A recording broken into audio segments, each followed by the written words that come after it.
e Salvador Jesus Cristo. Queridos, a paz do Senhor Jesus. Uma boa noite a todos. Aproveitando que vocês estão em pés, vamos abrir novamente as nossas Bíblias no livro de Romanos, capítulo de número 3. Eu estarei fazendo a leitura apenas de 2 versículos que nós lemos no início do nosso culto. E nesse texto nós estaremos meditando. Deus seja louvado por mais essa noite, não é? Onde nós nos reunimos aqui para falar acerca da palavra dele e para ouvir o Santo Espírito falar aos nossos corações. A missão que me foi dada hoje foi tratar de um tema que é um tema muito difícil. Como diz o pastor Ismael, é daqueles temas que é difícil dar glória a Deus. E vocês vão ver. Só que muito além da dureza desse tema, é a sua importância. Sabe por quê? Porque a compreensão acerca desse tema me diz e te diz nada mais, nada menos do que se você é salvo, conhece a Jesus verdadeiramente ou não. Romanos capítulo de número 3, versículo de número 9, vou ler o versículo 9 e 10, diz assim: Pois que somos mais que excelentes? De maneira alguma, pois já dantes demonstramos que tanto judeus como gregos, todos estão debaixo do pecado. Como está escrito, não há um justo sequer. Oremos ao Senhor. Senhor Deus e Pai, estamos aqui, ó Deus, nós teus filhos, que somos completamente carentes e dependentes do Senhor, da tua graça e do teu Santo Espírito que fala aos nossos corações. Dependentes para entender a tua palavra, dependentes para entender a tua mensagem e dependentes para voltarmos o nosso coração ao Senhor. Não somente, ó Deus eterno, o nosso coração, mas recebendo um novo coração que só o Senhor pode dar. Pai, leve os nossos corações cativos nessa noite na tua palavra, e que o teu poder, que a tua glória, que as maravilhas que só o Senhor pode fazer, sejam manifestas em nosso meio, através do texto sagrado. Esse é o nosso pedido, essa é a nossa oração, em nome de Jesus, amém e amém. Tome o seu assento, por favor. O tema que nós estaremos abordando hoje, dentro desse grande tema que nós estamos trabalhando nos domingos desse mês e do próximo mês, cujo grande tema é o Evangelho que transforma famílias. O subtema que nós temos hoje é a santidade de Deus e o pecado do homem. A santidade de Deus e o pecado do homem. No domingo passado, o nosso pastor Ismael, ele abordou conosco aqui o tema acerca das alianças. Tanto a aliança do Antigo Testamento, como a aliança do Novo Testamento, que é feita em Jesus Cristo. E ele deixou bem claro para nós que essa aliança é feita entre dois, que fazem um pacto. E quem são esses dois? São os dois que estão ali no tema da nossa mensagem, Deus e o homem. Mas para nós entendermos Deus e entendermos o homem, nós temos que entender as características de Deus e do homem. E o título dessa mensagem já nos traz um grande contraste que cria um abismo entre eu, você e o nosso Deus. O nosso Deus é santo e eu e você somos pecadores. Por isso, nós só entenderemos a aliança que nos é proposta através de Jesus Cristo, quando eu e você entendemos quem Deus é e quem nós realmente somos nessa história. Por isso, eu fiz a leitura com vocês desses versículos agora há pouco, né? Que concluiremos então? Estamos em posição de vantagem? Não. Já demonstramos que nós não estamos em posição de vantagem. e que não existe nenhum justo sequer. Então, em primeiro lugar, irmãos, vamos entender a grandeza de Deus. Quais são as características que eu e você podemos elencar aqui, que nos explicam quem o nosso Deus é? E para nós começarmos a falar acerca de quem o nosso Deus é, eu trago 3 versículos para vocês. Infelizmente o vermelho não ajudou muito, mas você pode acompanhar aí na sua Bíblia. Salmos capítulo número 95, versículo número 3, nos diz o seguinte: pois o Senhor é grande Deus, o grande Rei acima dos deuses. Outra característica acerca de Deus, Salmo capítulo número 104, versículo 1. Bendiga ao Senhor a minha alma, ó Senhor meu Deus, Tu és tão grandioso e estás vestido de majestade e esplendor. Ainda no livro de Salmos, capítulo número 145, versículo 3. Grande é o Senhor e digno de ser louvado, sua grandeza não tem limites. Se nós vemos esses três versículos, uma palavra se repete e ressalta aos nossos olhos, que Deus é grande, que o nosso Deus é grande. Daí nós concluímos que existe um único Deus e que Ele é grande. E Ele é tão grande que não cabe na minha e na sua mente dimensioná-lo. Não cabe na minha e na sua mente medi-lo. Não cabe na minha e na sua régua falar quão grande Deus é, porque Ele vai muito, mas muito além daquilo que nós podemos compreender. Agostinho, um dos pais da igreja, certa vez ele estava buscando conhecer e entender acerca de Deus na palavra. E ele se afadigava na palavra, lia, e não tinha sua sede saciada acerca daquilo que Deus é. E ele dormiu chateado, porque ele queria saber mais acerca de quem Deus era. Enquanto ele dormia, Deus deu para ele um sonho. E naquele sonho, ele viu um menininho numa praia. E aquele menino pegou, na praia, fez um buraquinho na areia, pegou o seu baldinho de água, foi lá no mar, pegou um balde d'água, foi naquele buraco e despejou. Depois ele ia lá no mar, pegava um balde d'água, e ia naquele buraco e despejava. E ele ficou observando aquilo no sonho dele, e falou: que coisa engraçada, esse menino quer esvaziar o oceano e pôr dentro do buraquinho que ele fez na praia?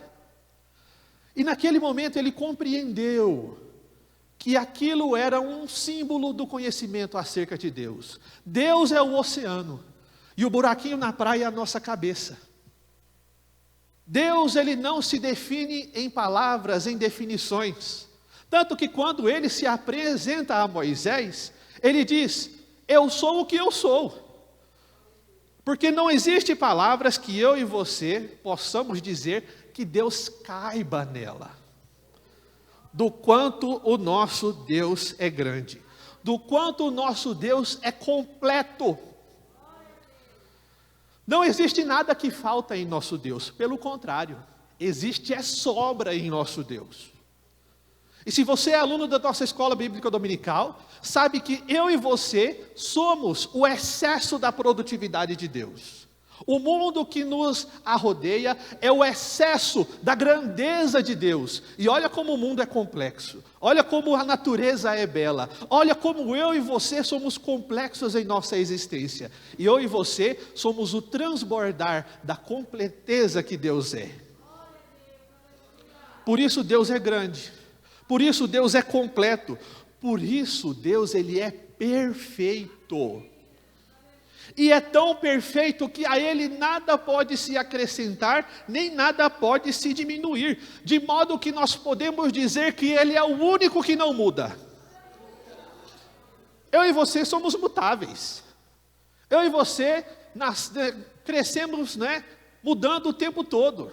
Eu e você acordamos com vontade de no almoço comer um arroz com feijão, mas na hora aparece outra coisa e você come outra coisa. Mudamos de vontade o tempo todo. O nosso Deus eternamente, Ele é o mesmo. Não há sombra de variação em quem o nosso Deus é, porque Ele é perfeito. Em segundo lugar, vimos que Deus é grande, mas o nosso Deus, Ele também é um Deus justo. Deuteronômios capítulo 32, versículos de número 4 diz: Ele é a rocha, as suas obras são perfeitas, e todos os seus caminhos são justos. E Deus é fiel, que não comete erros, justo e reto Ele é. Salmos 36, versículo 6, a tua justiça é firme como as altas montanhas, e as suas decisões insondáveis como o grande mar. Salmos 97, 2, as nuvens escuras e espessas o cercam, retidão e justiça são a base do seu trono. Deus, Ele é grande e Deus, Ele é justo, irmãos. O nosso Deus é justo. E todas as ações que Ele pratica desde a eternidade condiz plenamente com a justiça que só Ele possui. Condiz somente com a justiça que somente Ele pode praticar. Em Deus não há espaço para nem sequer um pensamento injusto, nem sequer uma ação imparcial, nem sequer um pouco de capricho que dê lugar à injustiça, porque o nosso Deus, Ele é completamente justo. E justiça, irmãos, não é algo que Deus simplesmente decide fazer ou não fazer. Justiça é algo que Ele sempre faz, porque justiça caracteriza aquilo que Ele é. Não tem como você ir num pé de manga e achar uma goiaba. Da mesma forma, não tem como você ir em Deus e não achar justiça. Porque a justiça define quem Deus é, e uma justiça perfeita. A justiça que somente Ele pode praticar. E Deus, meus queridos irmãos, para praticar o mínimo de injustiça sequer, Ele teria que deixar de ser Deus. Porque Ele negaria a sua essência ao praticar a injustiça.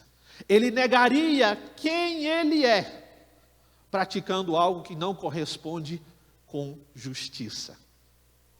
Então, vimos que o nosso Deus, Ele é grande. Vimos que o nosso Deus, Ele é justo. E agora eu quero destacar uma terceira característica de Deus, que eu posso passar aqui com vocês o resto da nossa existência destacando e falando, que não vamos nem sequer arranhar a superfície daquilo que Ele é de fato. E essa característica é santidade. Nós acabamos de louvar nesse belo cântico agora há pouco, falando que Deus é grande, que Deus é maravilhoso, mas quando falamos que Deus é santo, nós falamos que Ele é santo, santo. Porque o nosso Deus não é somente santo, Ele é santo, santo. Abacuque capítulo de número 1, versículo número 13 diz: Tu és tão puro de olhos, que não podes ver o mal, não podes contemplar a maldade. Olha como Deus é santo, que Ele sequer olha para o mal.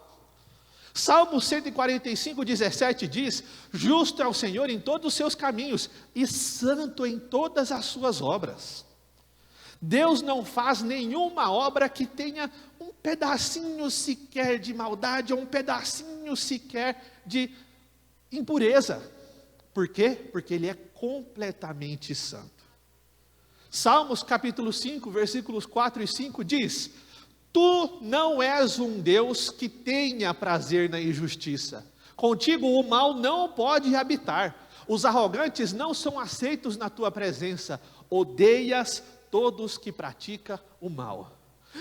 Irmão João, Deus odeia a impureza, odeia a injustiça, odeia tudo aquilo que vai ao contrário do que Ele é. Deus se move em ódio onde há pecado. Deus se move em ódio onde há injustiça. Deus se move em ódio onde não há santidade. Porque Deus é tão santo que quando ele se depara frente à injustiça e à ausência da santidade, ele não fica quieto, ele faz alguma coisa. E o que ele faz, nós vamos falar um pouco mais à frente. Por isso, o nosso Deus, ele é santo. Ele é colocado à parte, ele é separado. Ele é santo. E a santidade de Deus não é algo meramente qualitativo, que nós podemos falar, eu sou isso aqui santo, e Deus é isso aqui santo. Não. Eu e você nem sequer comparamos a Deus. Foge da escala, se é que há uma escala. A santidade de Deus, ela vai muito, mas muito além daquilo que eu e você podemos entender e compreender. De tal forma que, quando Deus se apresenta ao homem em 3 trechos diferentes, 3 homens que tiveram a oportunidade de ver a Deus, que foram Isaías, que foi levado ao céu e teve a visão do trono de Deus, Ezequiel, que foi levado ao céu e teve a visão do trono de Deus, João, que foi levado ao céu e foi revelado a ele Apocalipse, a Bíblia nos diz que haviam arcanjos ao redor de Deus que o adoravam o tempo todo, e eles diziam, santo, santo, santo é o Senhor dos exércitos. Do quanto o nosso Deus, ele é santo, infinitamente santo. E você pode falar, irmão João, o irmão está esquecendo de uma coisa que eu gosto demais. Jesus is love. Jesus é amor, Deus é amor. Dessa parte de Deus eu gosto. Mas é interessante, de fato, Deus é amor. E como é bom conhecer o amor de Deus. Mas quando a Bíblia fala que Deus é amor, ela não diz que Deus é amor, amor, amor. Mas quando ela fala que Ele é santo, ela diz que Ele é santo, santo, santo. Olha para você ver. Por isso, irmãos, a nossa mente, ela é limitada ao entender a santidade de Deus. O tanto que você pensar que Deus é santo, Ele é muito mais. Ele é infinitamente mais. Muito, muito, muito mais além. A santidade, irmãos, não é algo que Deus apenas é ou faz. A santidade faz parte da natureza de Deus. Faz parte daquilo que Ele é. E da mesma forma, Ele teria que deixar de ser Deus, para não ser santo. Por isso, como Ele é Deus, Ele é santo, santo, santo. E por ser santo, santo, santo, Ele não é assim apático ao mal. Ele não é tipo neutro com as coisas ruins que acontecem. Deus, por ser santo, santo, santo, qualquer maldade que eu e você cometemos, qualquer pecado, qualquer injustiça que acontece, o nosso Deus se move em ira e age. Porque a santidade dele é tão grande que ele não fica quieto, que ele não fica parado, ele condena. Na mesma hora ele condena. Na mesma hora. Mas o nosso grande problema é que nós queremos nos ater ao Deus que é amor. Ele é amor? Sim, Ele é amor. E o nosso problema não é somente meu e seu, mas é um problema herdado. Esse problema de querer que Deus somente fosse amor, e deixasse de lado a santidade, e deixasse de lado a justiça, foi o problema de Adão e Eva lá no Jardim do Éden. Ignoraram que Deus era santo e justo e pensaram, Deus é amor, então vamos desobedecer, né? Quem sabe Ele não faz nada. Deus é amor, então vamos desobedecer? Quem sabe Ele fica apático? Quem sabe Ele deixa essa passar? Quem sabe Ele não é brasileiro e dá um jeitinho ali para a gente, né? E deixa passar esse erro. Mas nós sabemos que não foi bem assim. Por isso, o que o homem quer é crer, adorar, se prostrar, fazer uma imagem de um Deus conforme a sua expectativa. Um Deus que somente o ama.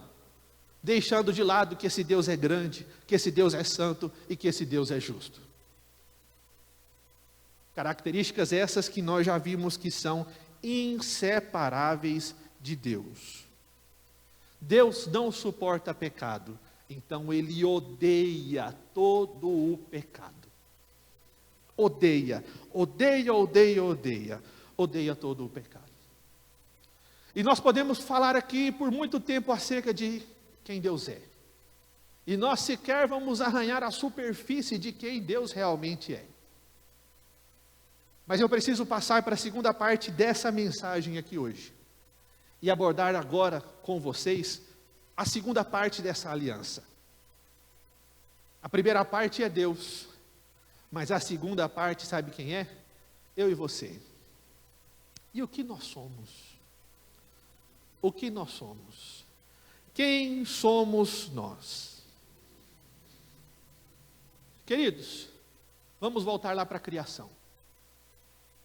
Deus, em sua grandeza, em seu excesso de produtividade, em seu transbordar de glória, Ele cria o universo. Agora imagina você comigo, Deus criando a Via Láctea. A Via Láctea vem à existência. E Ele com sua poderosa mão, colocando a Via Láctea no seu lugar. Imagine Deus criando os planetas, a Terra, Marte, Mercúrio, Saturno, e com sua mão, Ele colocando cada um no seu lugar. Imagine você, Deus criando a terra, a lua, e com sua poderosa mão, Ele colocando a terra e a lua no seu lugar. Imagine você, Deus criando os continentes, os mares, e com sua poderosa mão e pela força da sua palavra, tudo ficando no seu lugar.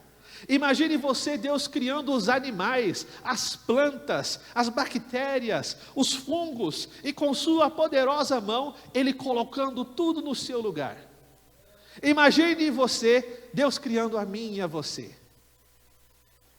E criando a mim e a você com a sua própria mão. Nos trazendo do pó da terra. Nos fazendo semelhante a Ele. E nos fazendo semelhante a Ele, nos trazendo à existência, homem e mulher. Relacionando conosco todos os dias no jardim. Colocando tudo aquilo que Ele criou, não só a natureza, mas a terra, a lua e todo o universo, sobre a nossa mordomia. E fazendo eu e você dependentes do único que é eterno, que é Ele. Olha para você ver que maravilha. Quem aqui já foi criança, já teve brinquedo de pilha? Sabe muito bem que você ali teve um brinquedinho do seu filho ou seu, que você coloca uma pilha nele. E aquele brinquedinho trabalha, faz lá o que ele foi feito para fazer, mas uma hora a pilha acaba. E para que aquele brinquedo serve? Para nada. Fica lá morto, parado. Deus cria a mim e a você com uma pilha. E sabe quem é essa pilha? Ele. Ele é a nossa pilha que nunca acaba. E é dele que nós dependemos.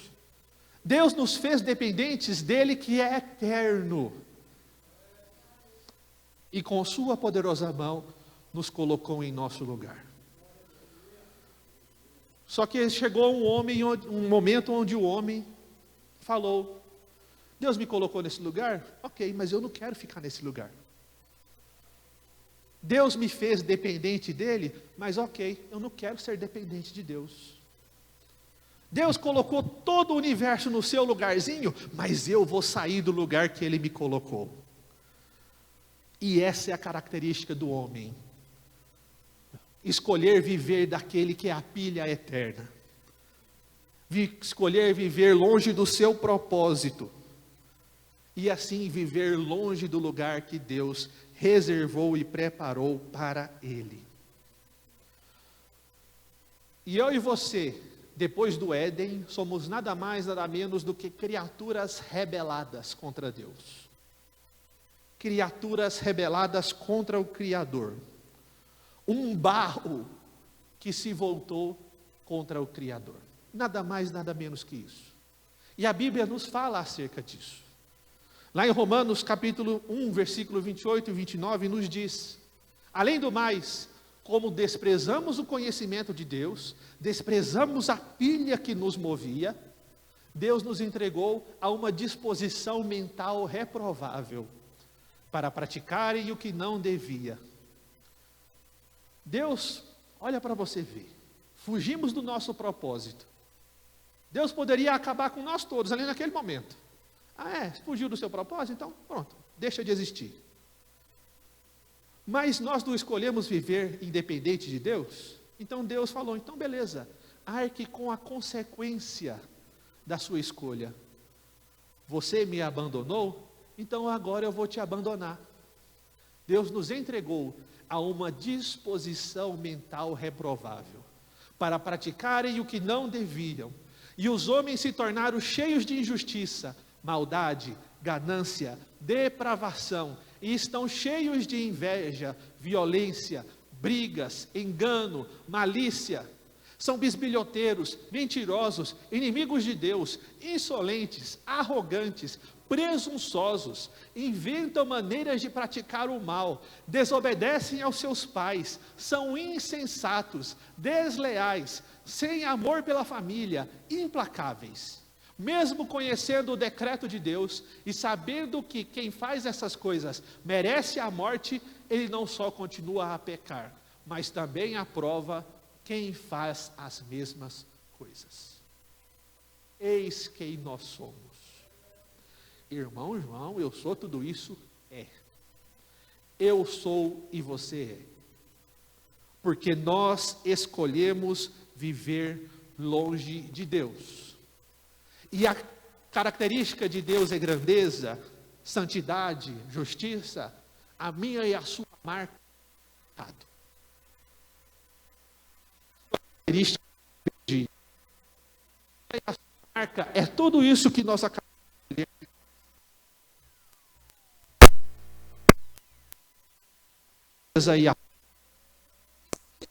Você escuta a palavra pecado. Sequer você escuta a leitura desse versículo que está na Bíblia. Sequer você escuta alguém te chamar de bisbilhoteiro, mentiroso, inimigo de Deus, insolente, por aí vai. Sabe por quê? Porque isso não me agrada. Isso não te agrada. Por isso que eu te falei que essa mensagem é difícil. Você acha que a minha vontade não era que os irmãos estivessem aí, dando glória a Deus, levantando a mão, correndo aqui no corredor e sapateando?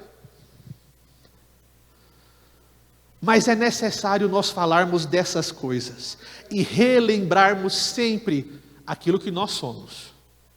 Sempre é necessário. Sempre é necessário. Sabe por quê? Porque Jeremias, no capítulo de número 6, versículos de número 14, ele relata muito bem, não só o tempo que ele vivia, mas o tempo onde nós vivemos.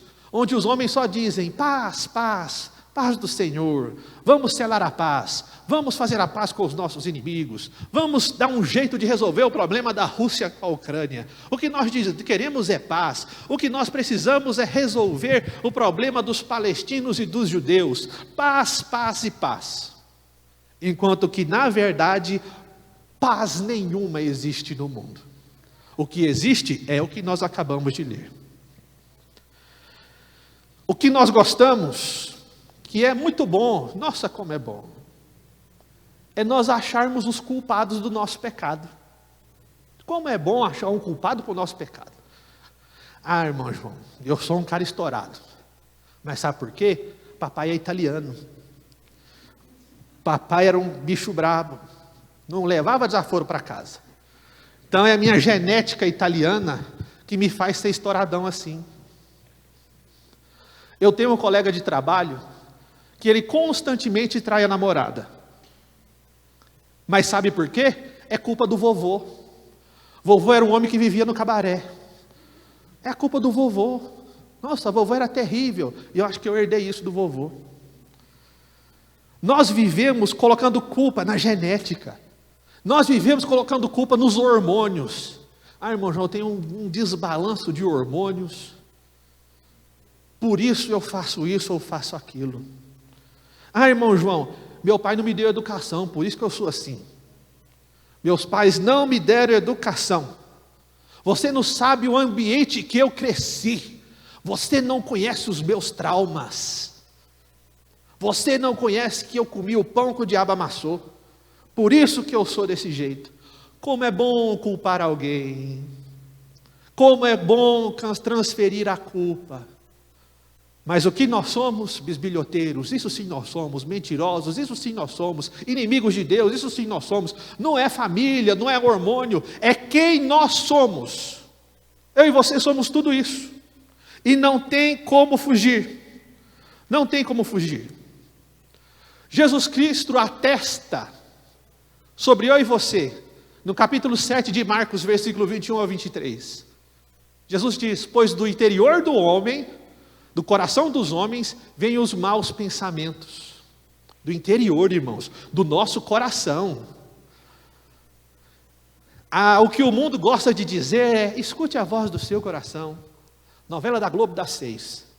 Ouça o seu coração. Não escuta o que os outros querem te dizer, não. Ouça o seu coração. Mas lá em Jeremias, o profeta vai dizer, enganoso é o coração. É irrepreensível, quem o conhecerá?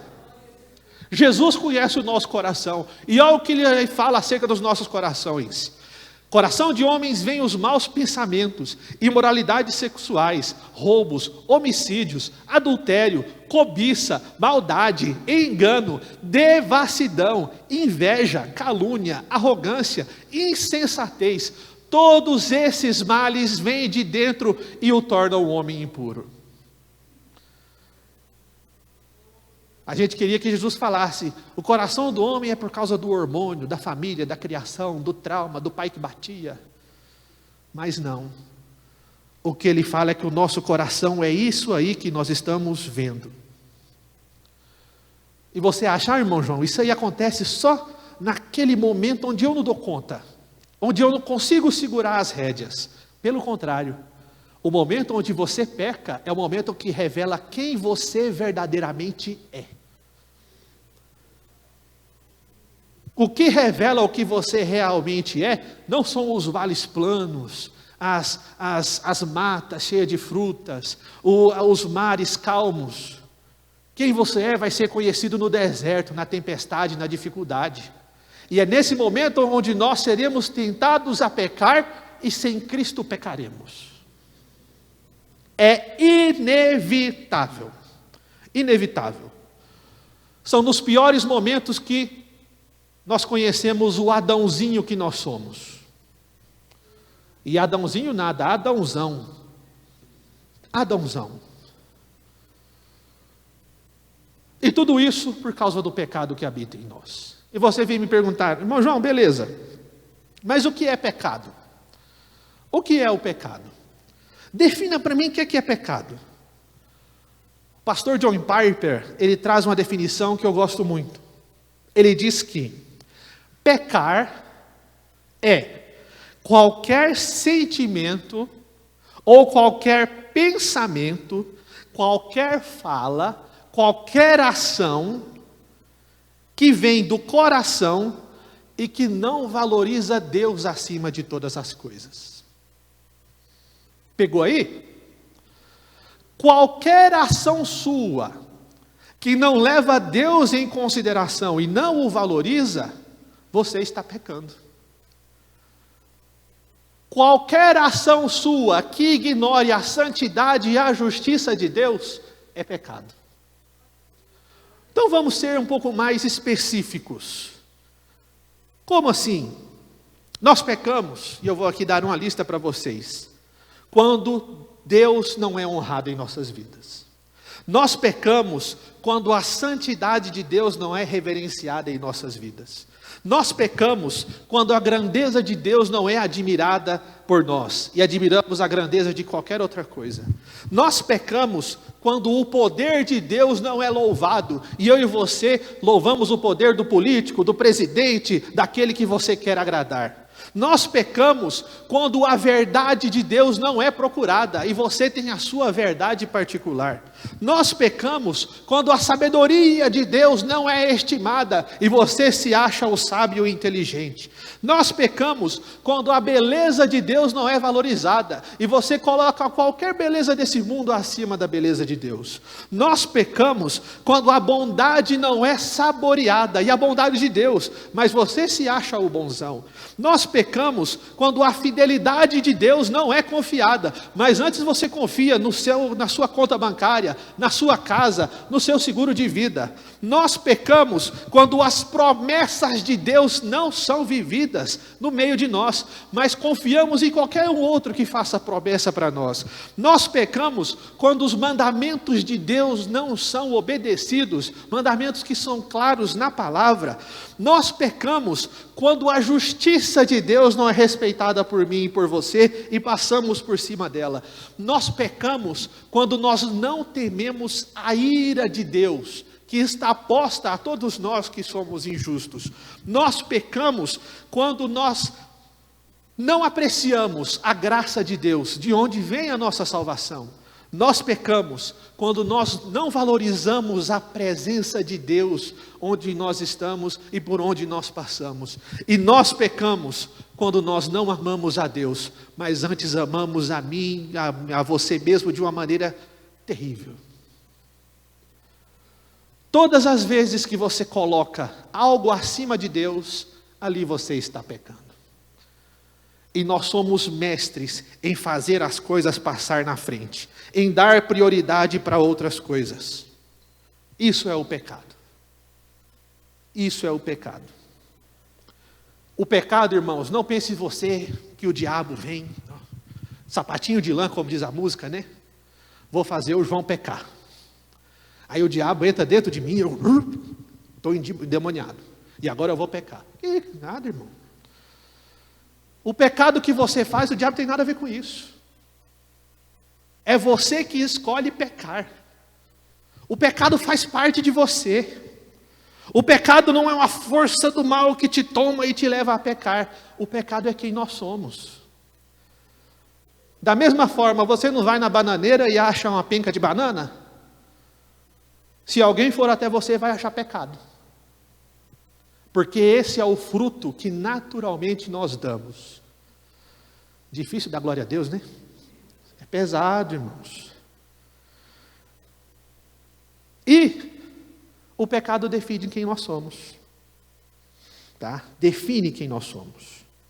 E o pecado é a prova, a promissória, a assinatura do desprezo completo que Deus tem por nós. Sabe por quê? Porque Ele é santo, santo, santo. Porque Ele é justo. Porque Ele é grande. Quando você diz, Deus é santo, isso para você pode ser salvação, mas para o mundo é condenação. Porque o mundo jaz no maligno, porque o mundo jaz no pecado. E o pecado faz nós trocarmos a glória de Deus por qualquer outra coisa que nos agrada. E o pecado faz nós trocarmos a glória de Deus e colocar o nosso coração numa posição completa de hostilidade a Deus. Não pense que você possui aquele 0,01% de bondade em você que vai te levar a buscar a Deus em algum momento. Você está completamente enganado. Porque nós nascemos 100% no maligno. 100% no maligno. Aí você pode falar, irmão João, então, eu não faço sem Jesus nenhuma obra boa? O homem sem Cristo não faz nenhuma obra boa? Olha o fulano ali, construiu um hospital. Um hospital com a fortuna dele. Que atende gente e mais gente. Não seria isso uma obra boa? O irmão está falando tudo isso aí, mas o irmão não conhece a minha vida. Eu pago meus impostos, eu sou dizimista, eu sou ofertante, eu venho aqui na terça-feira. Eu obedeço às placas de trânsito da minha cidade. Se você entra no Detran, tem lá um zerão, eu não tenho nenhum ponto na carteira. Lindo. E o irmão está dizendo que eu não sou bom? Que não tem nem um pouquinho de bondade em mim? Irmão João, eu tenho 50 funcionários. E todos os meus funcionários são satisfeitos, que eu pago todo mundo bem. Férias, 13º, isso é obrigação. Mas se pede aumento, eu dou. E você está dizendo que eu não sou bom? Irmão João, não tem gente que passe fome nessa cidade, porque se eu souber que tem alguém passando fome, eu vou lá levar comida. E o irmão vem dizer que eu não sou bom?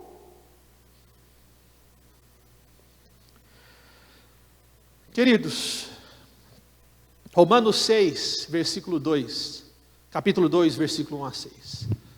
Se você pensa que está em um nível mais elevado de onde pode julgar aos outros, entenda que quando você faz isso, você está nada mais, nada menos do que se condenando. Já que você faz a mesma coisa que eles. O juízo de Deus é conforme a verdade. Assim, quando você, um simples homem, julga, mas pratica as mesmas coisas, pensa que mesmo você pensa que escapará do juízo de Deus? Ou você acha que ou será que você acha que por causa da sua bondade, tolerância, paciência de Deus, Deus não vai te julgar também? O amor de Deus é para levar os homens ao arrependimento, mas não para tolerar o pecado. Irmão João, eu sou bom demais. Tudo isso que o irmão falou, eu faço.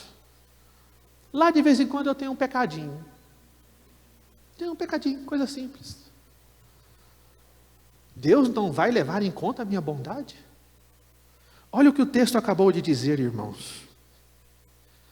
O nosso Deus, Ele é tão santo, que não existe margem para pecadinho na presença dEle. Você pode se julgar, conforme diz lá a música, 99% bom e 1% safado. Que isso não vai te adiantar o seu 99% de bondade. Mas o texto acabou de dizer, a bondade que você acha que tem, nada mais, nada menos serve do que para te condenar. E irmãos, eu vou falar um negócio aqui que você pode estranhar, pode soar estranho aos seus ouvidos. Não estou incentivando ninguém a fazer o mal. Mas, um ladrão, assassino, adúltero, aquele que faz o mal e conscientemente está ali errando o tempo todo, a natureza que ele mesmo tem sabe que ele está fazendo errado. E às vezes você aí com o seu 99% de bondade e 1% de maldade, acha que é melhor que ele. Mas eu digo para você, melhor ele que faz o muito e está consciente da maldade, do que você que comete um pecadinho e acha que é justo perante Deus. E acha que a sua bondade vale alguma coisa. Eu não estou te incentivando a errar, mas estou te incentivando a reconhecer que você não é bom. Que não existe bondade nenhuma em você. Diga comigo em voz alta, eu não presto. Vira para o seu irmão e diz, você não presta. Vocês dão risada, né? Mas deveriam chorar. Deveriam se quebrantar em lágrimas. Deveria se quebrantar perante Deus e reconhecer quem você realmente é. Esse riso deveria dar lugar ao choro. Ao choro. Porque nenhum ato de bondade sequer pode se comparar à justiça do nosso Deus. Nenhum ato de bondade sequer pode dar margem para nós acharmos que nós somos bons. Nenhum ato de bondade sequer. Mas irmão João não me conhece, eu nasci na igreja. Tem 40 anos que eu sou crente. Papai me levava para a escola bíblica dominical. Irmão não sabe o tanto que eu já expulsei demônio. Ixi, expulsei demônio. O irmão não sabe as línguas estranhas que eu falo. Você nunca vai ouvir alguém repetir elas. O irmão não me conhece. Não sabe o que eu tenho feito. Irmãos, Deus tem uma palavrinha para você. Mais um versículo.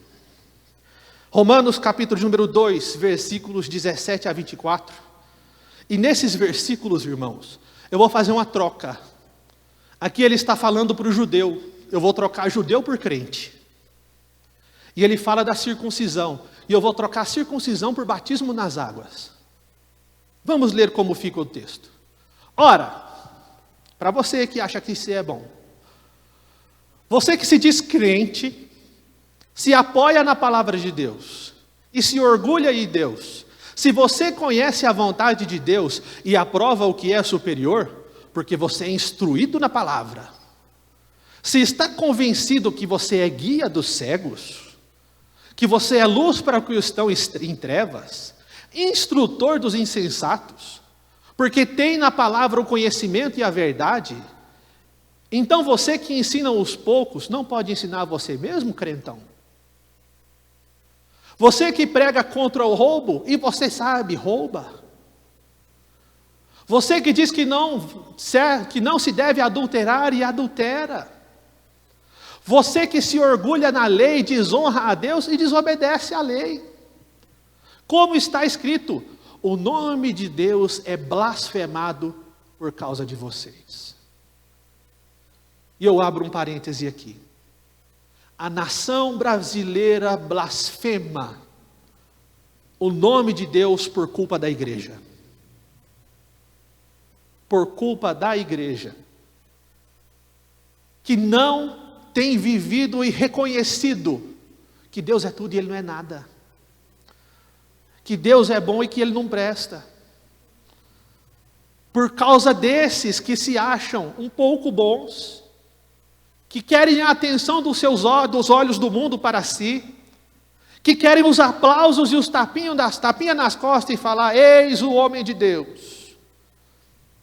Por causa desses, o nome de Deus é blasfemado por causa de vocês. E os versículos 28 e 29 diz, não é o crente quem é apenas o batizado exteriormente. Nós estamos ali com o tanque de batismo novinho. E não acha você, porque o tanque de batismo está novo, que o povo vai sair mais crente. Não sai mais crente nem menos crente. Olha o que diz o versículo.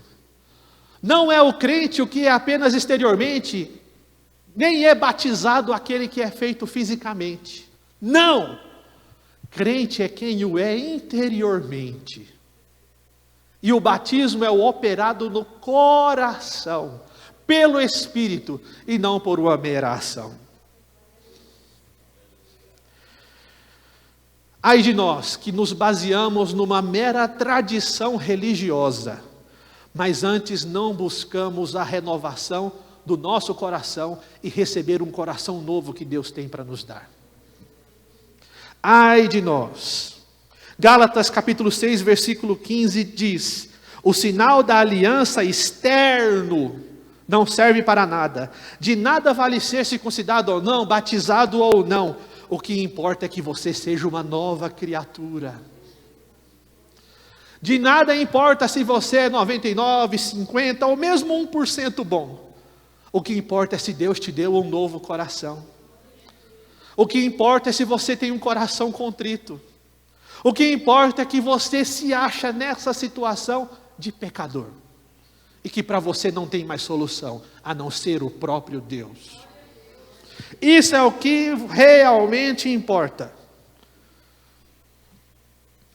A gente pode dizer que nós somos filhos de Deus, irmãos de Jesus. Mas a Bíblia deixa claro que para você ser filho de Deus e irmão de Jesus, você tem que parecer com Jesus. E eu pergunto para você, você tem parecido com Cristo?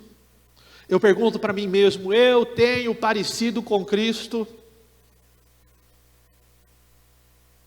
Essa pergunta deve ser feita. O problema é que às vezes as coisas de Deus se tornam naturais para nós. É bom vir à igreja. É bom você se assentar aqui e ouvir os louvores falar ao seu coração. É bom.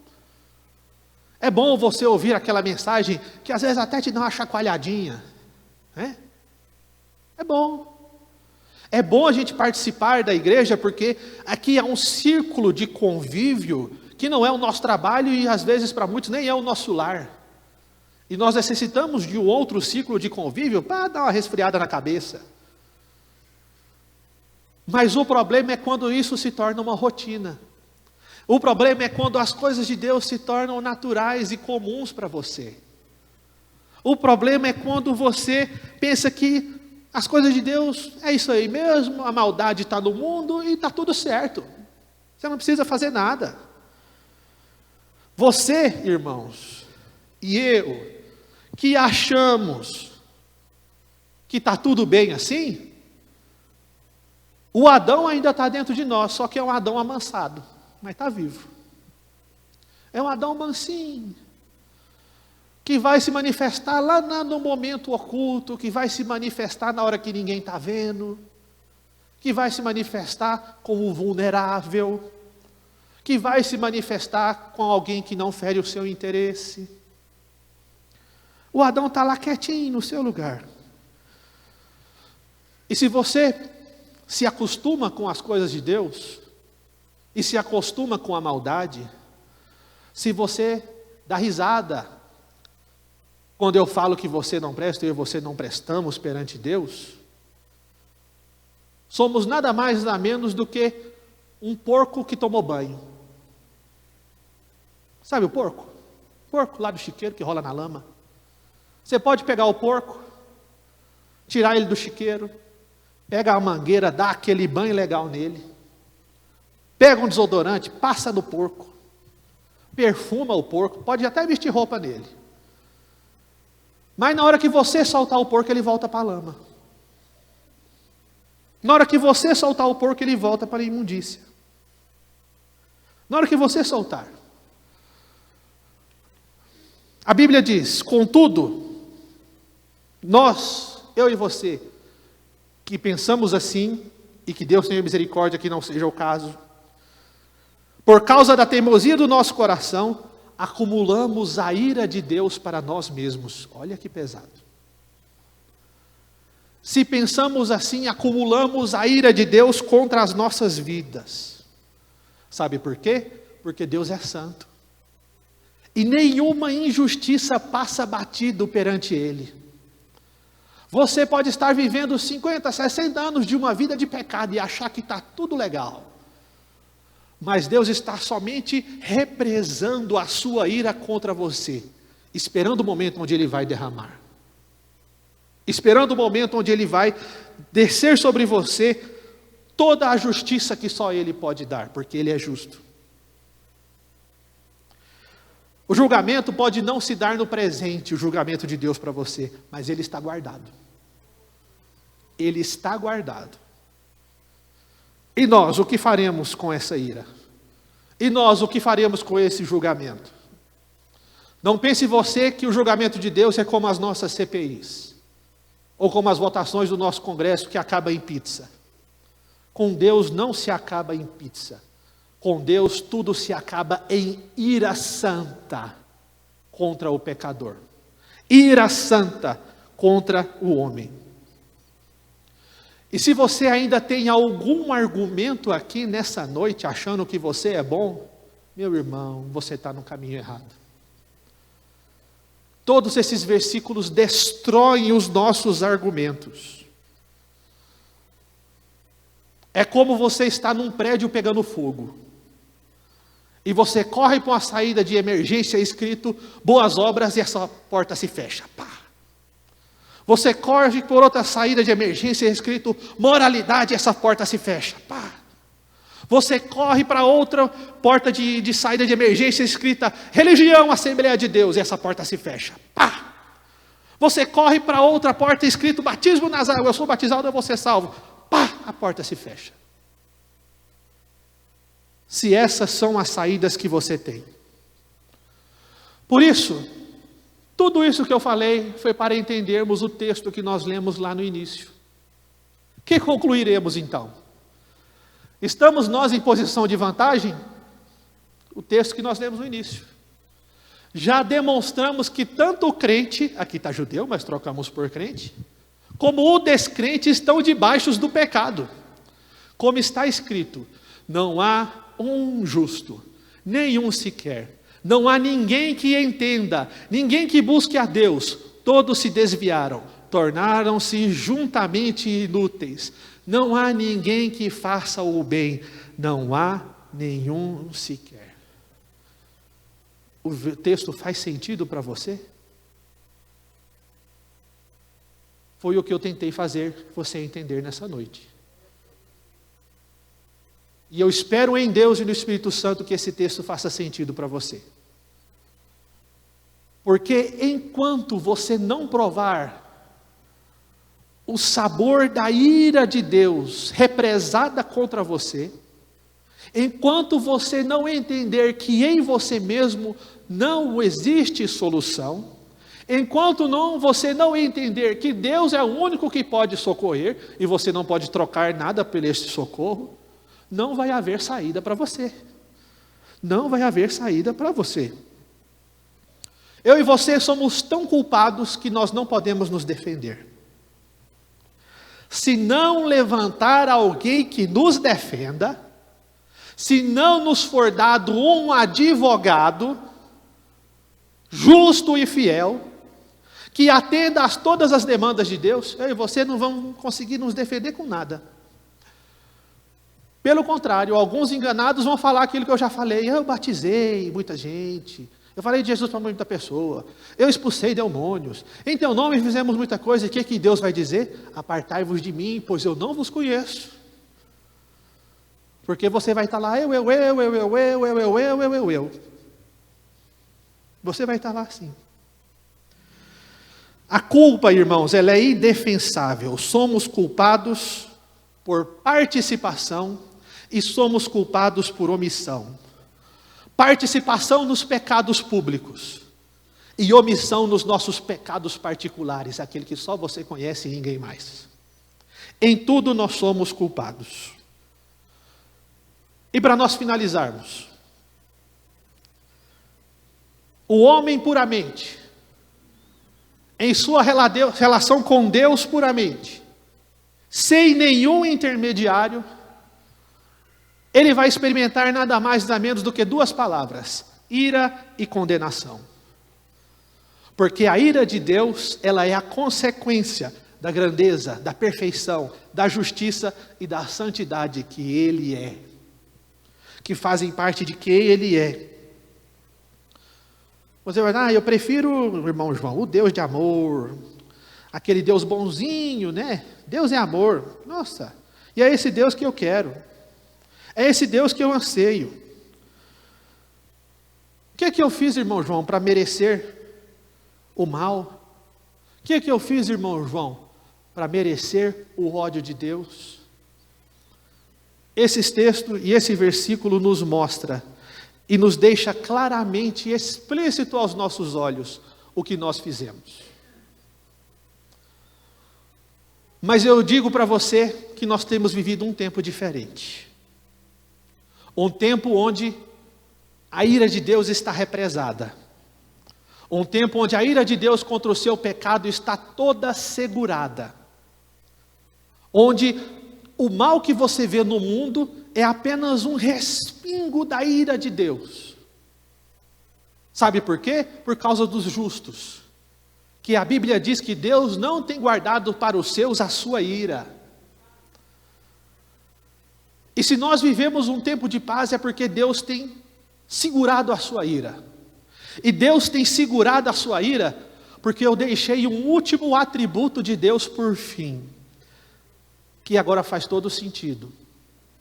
E é a solução para mim e para você. Deus, Ele é grande. Deus, Ele é justo. Deus, Ele é santo, santo, santo. Mas esse Deus, Ele é misericordioso. Esse Deus, Ele é misericordioso. E é necessário nós entendermos todas essas coisas, para agora entendermos a misericórdia de Deus, e entendermos tudo aquilo que Jesus Cristo fez por nós na cruz do Calvário.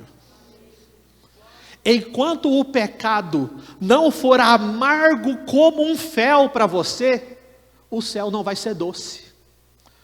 O Espírito Santo não vai ser doce. A salvação não vai ter sentido. Mas tudo isso vai ter sentido para você, quando você entender quão terrível é o pecado para aqueles que estão contra Deus. Por isso, irmãos, eu te convido nesse momento a fechar os seus olhos, a encurvar a sua cabeça.